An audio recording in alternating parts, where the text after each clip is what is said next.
yes, we know, like, for Black women, our bodies, like Henrietta Lacks, we know that we have always been treated as the medicine man needs to go work on our bodies as even like when you think about do you know Henrietta Lacks? No. Oh, I'll say I know her name, but honestly. So basically, her tissue, her body, so all of these things that we've discovered about certain like cancers, certain medicines that have come, it came from her tissue. They took her body and never told the family, and kept the body and kept using her for medical research. And who is they? Which university? Yeah, it was a hospital system. Was it John? No, it's not. I'm seriously, my brain is overloaded with information because I have the book somewhere, so I'm gonna I'll show you. Just kept her. Yeah, and so like that tissue is actually, there's so much credit to but it's the fact that our body, the Black bodies, were always seen as, we can use those as damage. Yeah, you can use experiments. And then like you talk about all the weird science like phrenology and everything else. Right. But even like, here's a great example of when you're talking about, it might come off as micro, but it is so macro, because think about the pulse oximeters. Remember those, the things that we all were using in COVID, like to make sure. Yeah. For certain skin color, it can't go through, and it's like people have not designed certain medical tools for Black skin. Wow, yeah. I didn't know about that. But going off, that's a tangent. Talking about the fact that even with our bodies, knowing like what they perceive as our measure of pain. So that when I was saying you have, the hospitals that go, what's your level of pain? 1 to 10, and they the smiley faces all together.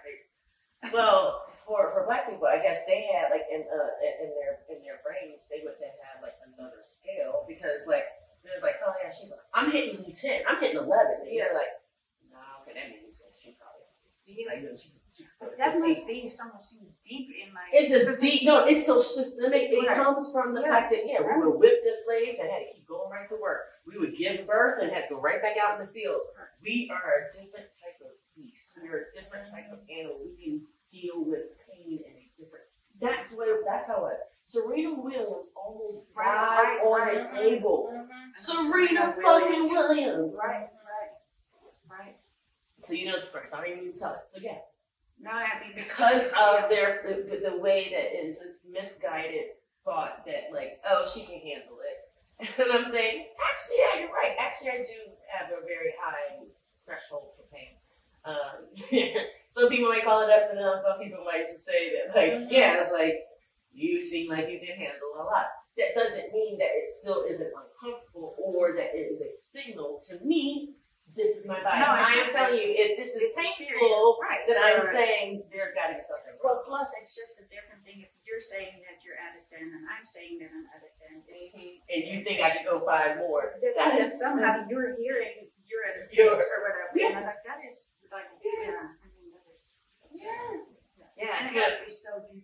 It was Johns Hopkins. It was, yeah. This is Henrietta Lacks. Okay. Yeah. So January 29th, 1951. She went to Johns Hopkins, the only hospital in the area that treated Black patients, because she felt a knot in her womb.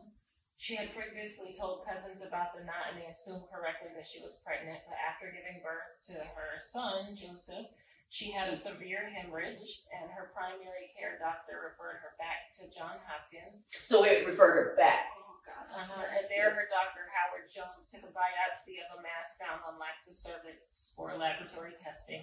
And then soon after, Lax was told that she had a malignant epidermoid carcinoma of the cervix. And then in 1970, physicians discovered that she had been misdiagnosed and actually had a, what is it? Adenocarcinoma? So adding up like the... Yeah. This was a common mistake at the time, and the treatment would not have differed. So she was treated with radium tube inserts as an inpatient, and then discharged a few days later with instructions to return for x-ray treatments as a follow-up. During her treatments, 2 samples were taken from her cervix without her permission or knowledge.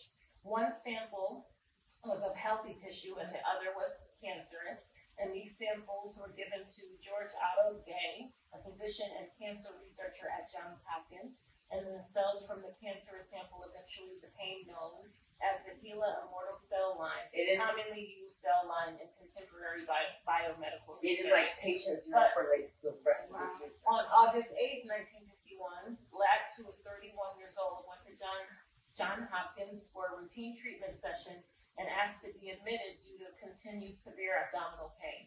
She received blood transfusions and remained at the hospital until her death on October 4, 1951. A partial autopsy showed that her cancer had metastasized throughout her entire body. And they used her, they used her whole bloodline for cancer research. Nobody received any money. Nothing. They didn't advertise. This is what they do. And during her life, for some reason, No. It wasn't after. No. This is the point. She was alive. No. So that's why they call it the story is called the immortal life of Henrietta Lacks. Because it's like, are you fucking kidding me? You treat us like in the context, and it's when we talk about like I said, the medicine men, like those like the seers or like the people who were like, it's almost in the same vein as like how people would look at voodoo priestesses and this kind of mad, kind of cartoonish kind of thing. But they also then treat the body it's so bizarre. So it's like you recognize that yes, we have been in the bush healing our bodies, taking care of our bodies, using like from the ground, just being holistic. Mm-hmm.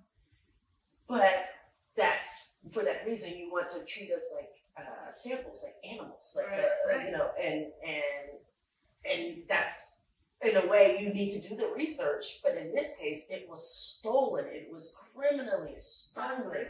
Yeah. And her family is still trying to get the right type of justice for her. So it is absolutely saying that the rest of the world has been privileged because of it. And they're going to name a building after her. No, give me my money, motherfucker. Her whole bloodline should be taken care of. Like Merck should be like Lacks. Right. You know what I mean? Like whatever it was. Wow. But it's the same way, So that's what I mean. So that's the other thing is the way that these type of stories and the way that we should be having these conversations is exactly that. It should be that her life should have been saved by the fact is, you know what I mean? You went and grabbed the tissue and did everything else, but her own life couldn't be saved from, I'm sure like from research to like whatever implementations of science that would sounds like she was already due, but it's the fact of the matter that nobody even had to, that however it was uncovered.